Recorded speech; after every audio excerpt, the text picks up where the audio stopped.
Sir, ఈరోజు July 11th world population day. ప్రపంచ జనాభాలో భారతదేశం పాపులేషన్లో నెంబర్ 1 ప్లేస్లో ఉంది. ఇల్లిటరసీ కావచ్చు, ఈవెన్ అన్ఫార్చునేట్ ఎయిడ్స్లో కూడా నెంబర్ 1 ప్లేస్లో ఉన్న భారతదేశం ఈరోజు పాపులేషన్ డే సందర్భంగా ఒక సీనియర్ ప్రొఫెసర్గా మీరేమంటారు? 1987 జూలై 11 నాడు ప్రపంచ జనాభా 500 కోట్లకు చేరుకున్నటువంటి సందర్భంలో యునైటెడ్ నేషన్స్ జూలై 11వ తారీఖుని ప్రపంచ జనాభా దినోత్సవంగా ప్రకటించింది. అప్పటి నుండి United nations population fund UNDP సంయుక్తంగా ప్రతి సంవత్సరము జూలై 11 నాడు ఒక థీమ్ని ప్రకటిస్తుంది. ప్రపంచ జనాభా దినోత్సవ సందర్భంగా, వరల్డ్ పాపులేషన్ డే సందర్భంగా.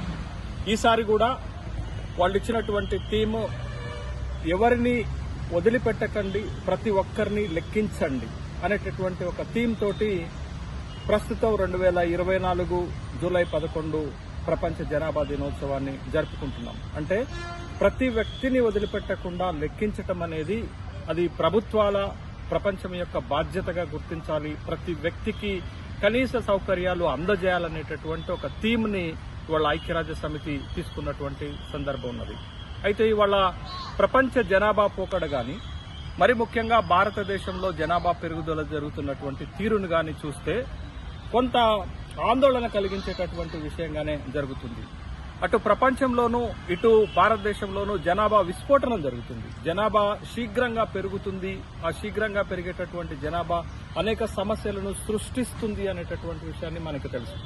1798లో an essay on the principles of population అనే గ్రంథాన్ని మాల్తస్ రాసినప్పుడే ఆ గ్రంథంలోనే చెప్పాడు, జనాభా దేశంలో ఉన్న వనరుల కంటే పెద్ద మొత్తంలో పెరిగితే ఆ దేశం గాని ప్రపంచం గాని ఎదుర్కొనేటటువంటి సమస్యలని సవివరంగా తన గ్రంథంలో వివరించారు.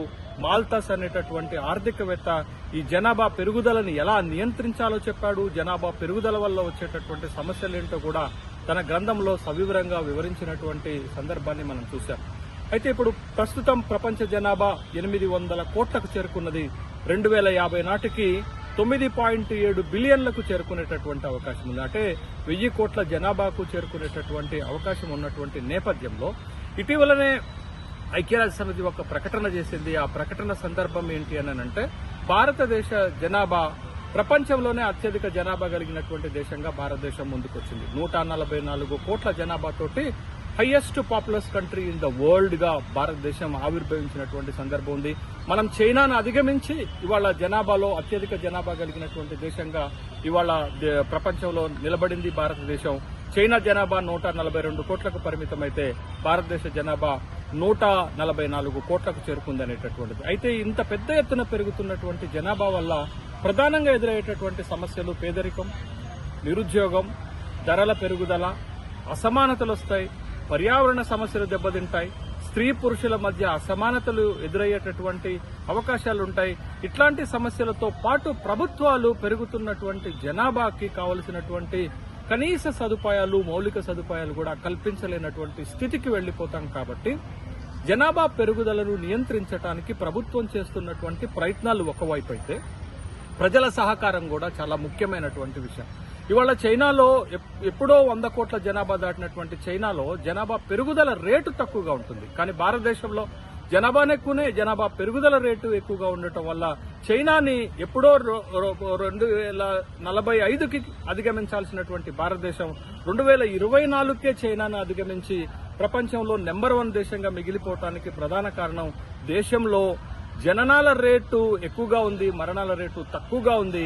జనాభా పెరుగుదల రేటు ఎక్కువగా ఉండేసరికి భారతదేశంలో ఈ స్థాయిలో జనాభా పెరుగుతుందనేటటువంటి విషయాన్ని చూడాలి. కాబట్టి ఒక పక్క ప్రభుత్వము జనాభా పెరుగుదలను అరికట్టడానికి చర్యలు చేపట్టాలి.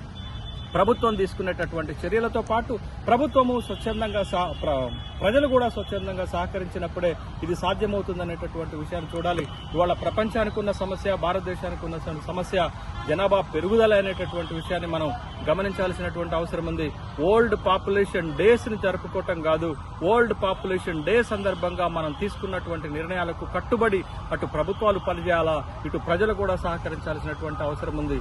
లేకపోతే రాబోయేటటువంటి రోజుల్లో మాల్తస్ చెప్పినట్టుగా జనాభా పెరుగుదలను అరికట్టకపోతే జనాభా దానంతటకు అదే నశించిపోయేటటువంటి అవకాశం ఉంటుంది. కాబట్టి ఆ విధమైనటువంటిది ఇవాళ అనేక అంటువ్యాధులు రూపుమాపినప్పటికీ కూడా ఇవాళ కరోనా లాంటి ఒక పాండమిక్ సిచ్యువేషన్స్ వచ్చినటువంటి సందర్భాన్ని మనం చూసాం. కాబట్టి ప్రజలు కూడా ప్రభుత్వాలకు సహకరించాలి జనాభా పెరుగుదలను అరికట్టేటటువంటి విషయంలో. కాబట్టి వరల్డ్ పాపులేషన్ డే సందర్భంగా తీసుకున్నటువంటి తీర్మానాలన్నీ కూడా సక్సెస్ఫుల్ కావాలి.